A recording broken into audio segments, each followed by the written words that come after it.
بەر لەوەی کە بگەینە ڕۆژێک کە هیچ نهێنیەک نامێنێت. پێمان دەڵێت بەر لەوەی کە ڕۆژێکدا بێ ئینسان محاسبە بکرێت، با لە دنیادا خۆمان محاسبە بکەین. بەر لەوەی کە بگەینە ڕۆژێک لێمان دەپرسرێتەوە یەومە توبلە السەرائیر، هەرچی نهێنی هەیە هەمووی بە دەردەکەوێت و هیچی نامێنێت کە ڕۆژی قیامەتە. دەی با ئینسان بگەڕێنەوە بۆ لای خۆی پەروەردگار و هەست بە چاودێری خۆی پەروەردگار بکەین. بەر لەوەی کە ئەندامەکانمان شاهیدیمان لەسەر بدەن، با خۆمان تەماشای دەفتەری ئەعمالی خۆمان بکەین. ئەوە نیشانەی ئیمانی بەهێزە بەڕێزان. پێغەمبەر صلی الله علیه وسلم ڕۆژێکیان پێکەنی، دوای ئەوەی کە گوتیان ئەی پێغەمبەری خوای بەچی پێدەکەنی؟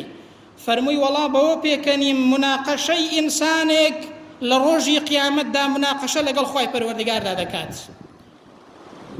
فەرمووی ئینسانێک دێنن لە ڕۆژی قیامەتدا، ئینسانێکی خراپەکارە و خراپەی کردووە خوا پەناماندات.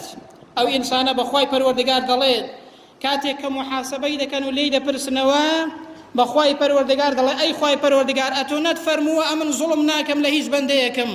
خوای پەروەردگار دەڵێ بەڵێ من زوڵم ناکەم لە هیچ بەندەیەک، بەقەد یەک مسقال زەڕەش خوای پەروەردگار زوڵم لە هیچ بەندەیەک و لە هیچ کەسێک ناکات.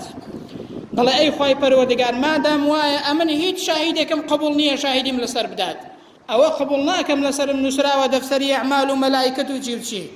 ئەی ئینسان برام جاری وایە خراپەی دەکات لە دنیایەدا، حاشا دەکا بۆی دەردەچێت، بەڵام لە قیامەت ناتوانی برم بەر لەوەی کە بگەیە ئەو ڕۆژە بۆ خۆت محاسبە بکە و هەست بە چاودێری خوای پەروەردگار کە.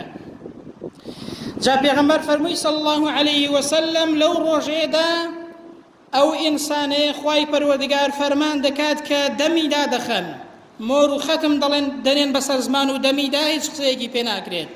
لەو کاتێدا خوای پەروەردگار ئەمر دەکا بە ئەندامەکانی ئەو ئینسانەیە، هەموو ئەندامەکانی وەقسە دێن و شاهیدی لەسەر ئینسان دەدەن.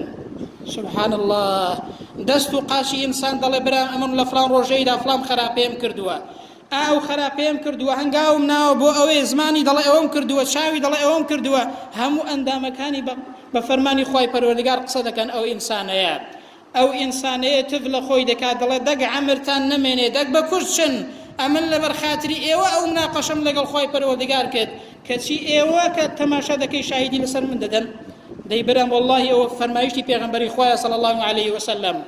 بەر لەوەی بگەیە ئەو ڕۆژەیە با بگەڕێینەوە بە خۆماندا بچینەوە و تۆ بۆ پەشیمانی بکەین و بگەڕێنەوە بۆ لای خوای پەروەردگار، چونکە ئەو ڕۆژە واللهی دێت و لێمان دەپرسرێتەوە. ئێستا لە تاقیگە سانستیەکانیدا سەلماوە پێستی ئینسان ئەوەی کە دەیبیستێت، ئەوەی کە دەیکات لە ڕۆژی قیامەتدا. زانایانی بواری زانستی پێمان دەڵێن لە ڕۆژی قیامەتدا هەر هەمووی شاهیدی لەسەر ئینسان دەدا و تۆماری دەکات، وەکو چۆن میمۆریەک دەنگ تۆمار دەکات. زانایانی بواری زانستی ئەوڕۆ پێمان دەڵێن پێستی ئینسان هەموو ئەو دەنگانەی کە گوێویستیان دەبێت ئینسان لەسەری تۆمار دەبێت و لە ڕۆژی قیامەتدا زۆر بە ئاسانی شاهیدی لەسەر ئینسان دەدات. بۆ یەخوای پەروەردگار لە فەرمایشتی قودسیدا بانگبان دەکات، دەفەرمێ یا عیبادی، ئەی بەندەکانم، ئینەما هی ئەعمالکم ئوحصیها لەکم، ئەوە کردەوەکانی ئێوەیە، ئەوە دەفتەری ئەعمالی ئێوەیە، بۆتان دەژمێرین لەسەرتان حیساب دەکەین، دڵنیابن ثم ئوەفیکم ئیاها، لە پاشاندا لە ڕۆژی قیامەت دڵنیابن بەقەد ئەو کردەوانەی کە دەیکەن پاداش دەدرێنەوە و سزا دەدرێن. کردەوەکانتان لەسەر دەنووسرێت، لە ڕۆژی قیامەتیشدا پاداشت و سزا بە پێی کردەوەکانتان